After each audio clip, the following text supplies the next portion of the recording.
Magandang gabi, Philippine Air Force. Narito ang magiging lagay at taya ng panahon ngayong gabi ng Miyerkules at sa mga susunod na araw. Kaninang alas 8 ng umaga, ang ating low pressure area na minomonitor sa may silangang bahagi ng Taiwan ay nagdevelop na bilang isang bagyo at nasa kategoryang tropical depression at may local name na Salome. Kaninang alas 4 ng hapon, itong si tropical depression Salome huling namataan sa layong 215 km hilaga-hilagan silangan ng Itbayat, Batanes. Tagay nito lakas ng hangin na 55 km/h mula sa sentro at may pagbugso hanggang 70 km/h. Asahan natin kikilos ito sa direksyon Kanluran, Timog Kanluran sa bilis na 10 km/h. Sa kasalukuyan, wala pa naman direktang epekto itong si Bagyong Salome sa ilang bahagi ng Northern Luzon, ngunit mamayang gabi hanggang bukas, aasahan na natin ito'y makakaapekto particular sa may Batanes, Babuyan Island, ganoon na rin sa northwestern portion ng Ilocos Norte. Samantalang dito sa ibang nalalabing bahagi ng Luzon, ganoon na rin sa Bisayaan, aasahan natin ang patuloy na pag-iral ng easterlies o mainit na hanging nagmumula sa dagat Pasipiko. Kung ating mapapansin din sa ating satellite image, ang mga kaulapan, particular dito sa may Palawan at Mindanao, aasahan natin magdudulot ito ng mga kalat-kalat na pag-ulan na may pagkidlat at pagkulog, dulot yan ng Intertropical Convergence Zone o ITCZ.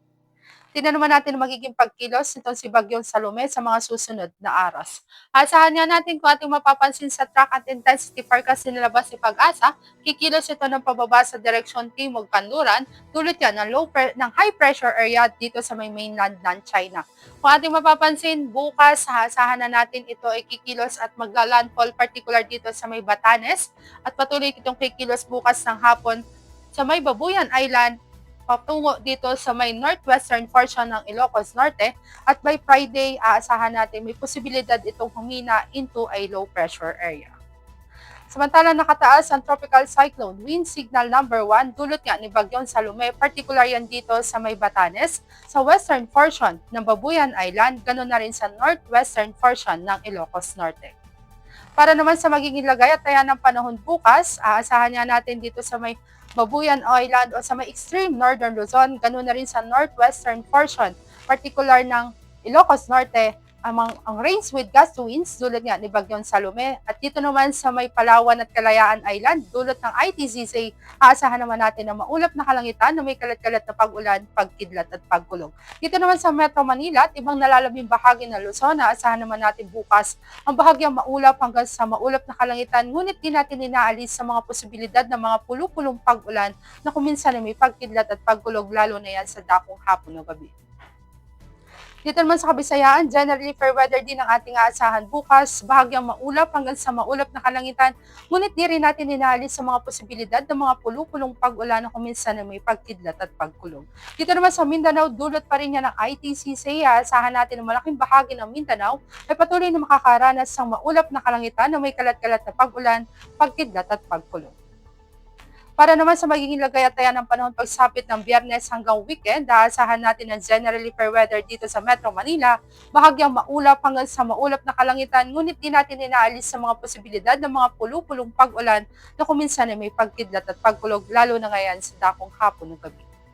Ganon din ang aasahan natin dito sa may Cavite, maging sa Angeles, at ganon na rin sa Lipa. Dito naman sa may Puerto Princesa, dulot pa rin yan ng ITCZ hanggang araw ng Sabado, aasahan natin ang patuloy na maulap na kalangitan na may kalat-kalat na pag-ulan, pagkidlat at pagkulog. Asahan naman natin may gradual na pagganda ng panahon pagsapit ng araw ng Linggo. Ganon din ang aasahan natin dito sa may Kalayaan Islands. Dito naman sa may Lapu-Lapu, generally fair weather pa rin ang aasahan natin sa mga susunod na araw, bahagyang maulap hanggang sa maulap na kalangitan, ngunit may mga posibilidad pa rin yan ng mga pulu-pulong pag-ulan na kuminsan ay may pagkidlat at pagkulog. Dito naman sa Davao, aasahan natin hanggang araw ng Sabado ang generally fair weather, ngunit pagsapit ng araw ng Linggo, maulap na kalangitan na may kalat-kalat na pag-ulan, pagkidlat at pagkulog ang ating aasahan. Ganon din dito sa may Zamboanga. Samantalang para sa ating astronomical information, ang araw ay lulubog sa ganap na 1732 at asahan natin sisikat bukas dito sa Metro Manila sa ganap na 0549. Para naman sa ating moon illumination, meron tayong 1% increasing.